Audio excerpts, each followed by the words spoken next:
Gothic Angel here, and today I have a few decks that I'd like to show you. This one is the Draconis tarot deck, and it is by David Corsi, and gorgeous deck. I love the size. It is a Lo Scarabeo, and beautiful finish on them. They're not slippery, you know, when you can do this with them and they don't go flying all over. I love that. I love this back. I think this is one of my favorite backs. I love red backs, and I love the golden embossed dragon on this with the crescent moon, and so much symbolism in this. And I love the dark borders as well on these cards. One of the things that I really like is the way they've done the colors in the cards. So even just on a glance, before you even focus, you know which suit you're working with. Our red is obviously fire, and when you see the arrow obviously representing the flaming arrow, and then we have the air suits or the sword represented in the gray, and we have the blue obviously for the water, for the cups or chalices as they're called here. And then we have the pentacles in green as they represent the earth. And our little white book is, you know, it's typical. It's got 12 pages in English. But it does give a spread, and it does give keywords with everything. And it does go into explaining so that you know the suits and what they're representing. And it has a really nice quote here, a really nice little, in the beginning here it says, my armor like tenfold shields, my teeth are swords, my claws spears, the shock of my tail a thunderbolt, my wings a hurricane, and my breath death. With these words the terrible dragon Smog terrorizes poor Bilbo Baggins in The Hobbit by J.R. Tolkien. But literary tradition that narrates the figure of the dragon can be traced back far before The Hobbit delves its roots deep into the most ancient of the myths, where Tolkien himself drew his inspiration as well.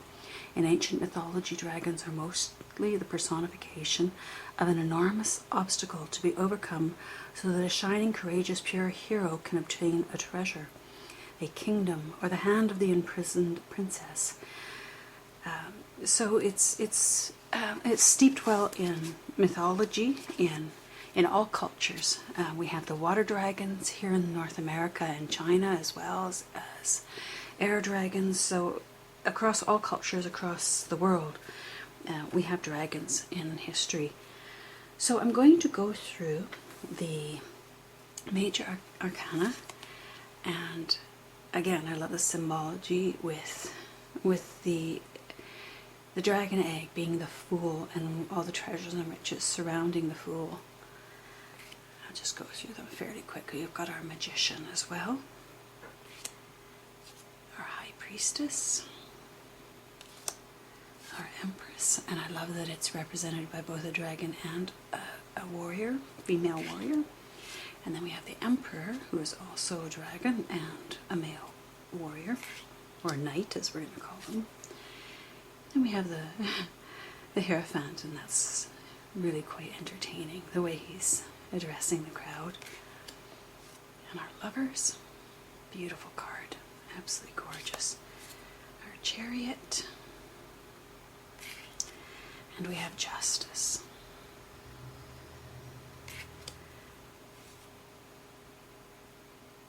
Get that focus for you so you can see. Our wheel.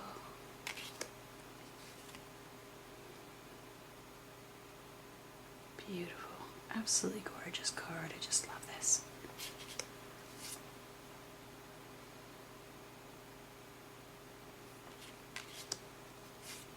And of course our death card is a skeletal dragon. Love the colors on this one, it's beautiful. And our death card, our devil card. Our tower, look at this. Brilliant. Gorgeous.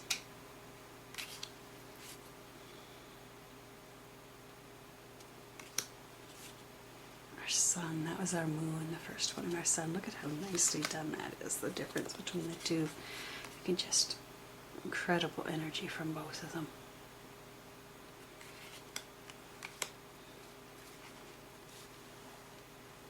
And you know, so many of the decks are just repeats, but this is probably one of the most original. And here we have the world where the dragon has hatched, the hatchling, ready to go out into the world.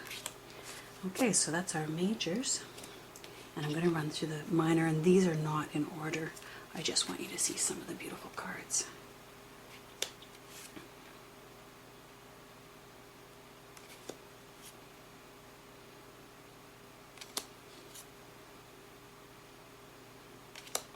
They're quite unique. I think out of all the cards, the only the ones that I find, I'll show you these as we get to them because they're a bit repetitious, and there is actually a reason, but I'll get to that later. Absolutely gorgeous images on these. I have several dragon decks, and without a doubt, this is the most beautiful of them all. From the backs to the imagery, just gorgeous.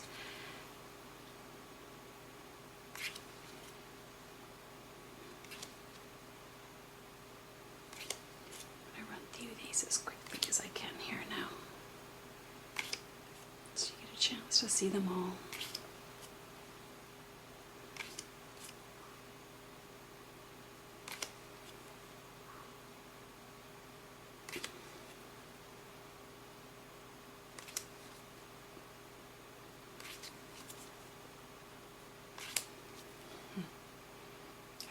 Colored dragons.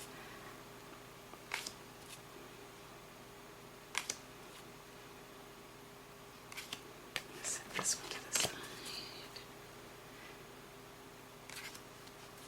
Oh, she's gorgeous.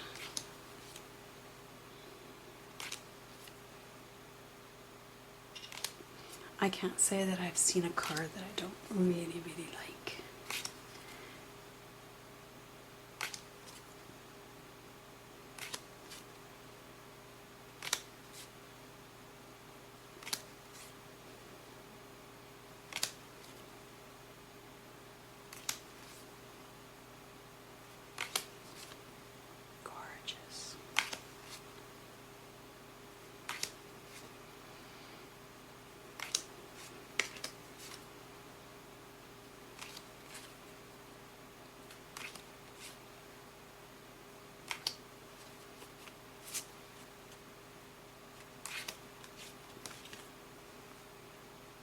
Okay, so what I was going to show you here is that the night cards are almost the same. And I was trying to figure out, now why would they have done that? And then it occurs to me that these are like the evil cards. If you're a dragon, these are the evil cards, the deck. And they didn't go into much detail. The horses are all the same. But they show the dragons, or the different knights in the different colors. So it's almost like, how I would say is that they very purposely don't show the dragons in a very beautiful way. They're all the same to them. And I think that's kind of amusing. So that has been Tarot Draconis, and gorgeous deck. Well worth having, great quality, beautiful quality cards. Gothic Angel saying bye for now.